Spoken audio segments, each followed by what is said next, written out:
right, welcome everyone. Every Friday we try our best to learn a little bit from my holy ancestor, the Maharal Prague. We are in Parshas Metzora, book of Leviticus, chapter 14, verse 4. V'tziva HaKohen v'lekach la metaher shtei tziporim chayos tahoros v'oitz erez u'shnisei l'az ve'zov.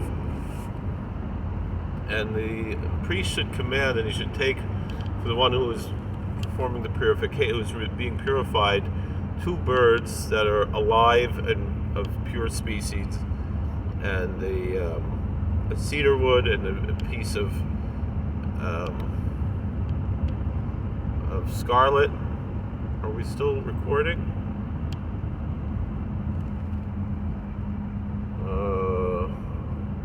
Can't tell what's going on here. I think we're frozen. No, there we go. Piece of scarlet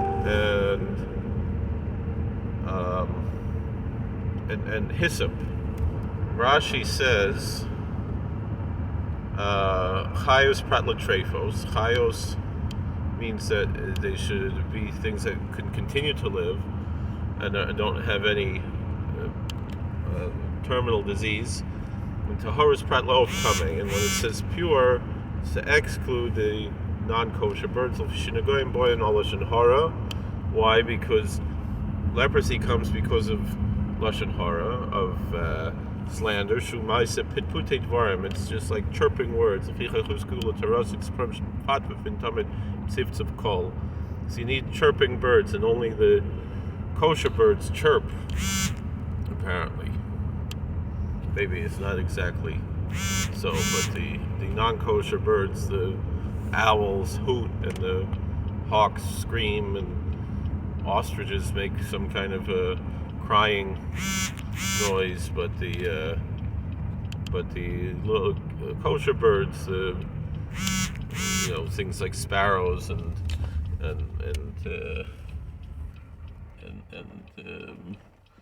pigeons and things, they chirp and coo. So yesh medaktakim, and it would be the pigeons that would be used, pigeons and doves. Yesh medaktakim al divrei Rashi. So there are those who look carefully at the words of Rashi. Shemitchilam achayos prat l'trefos. At first it says they should be alive, to exclude those that have some terminal injury. V'achar kach tahoros. And then afterwards it says they should be pure, pratlov tamei, to exclude the non-kosher birds, the impure birds, the unclean birds. Klemer pratla tameos. But it's interesting, Rashi says in the singular and not in the plural. Vein zediktuk.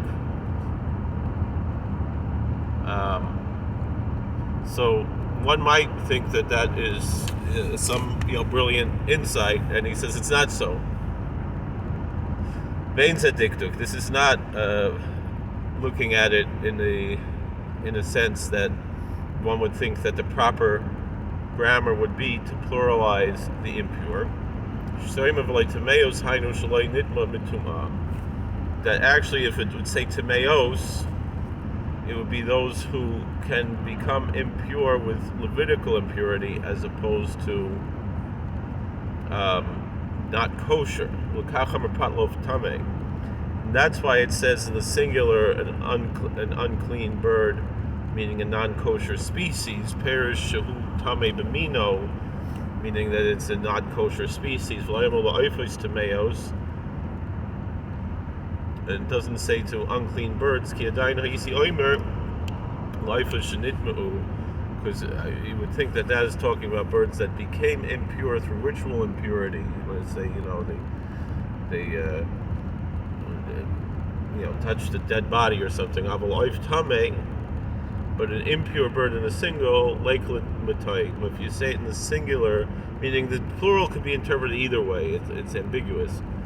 But the singular is unambiguous. When it says of tamei, it means a non-kosher species of birds. Shepusha b'vadai mean of tamei, that there's no ambiguity there that's speaking of a non-kosher species. Shalamin yom b'lashon yachid. Because if you're speaking about a species, you would use the singular. L'kach amar b'lashon yachid prat lo yiftameh. And that's why it's in the singular tense, to exclude an unclean species of birds of zeh pashut. This is very simple. We'll continue. Lefisha nagayim boyim.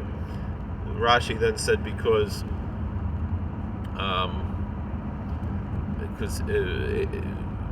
the leprosy comes because of the lashon hara, because of speaking slander. But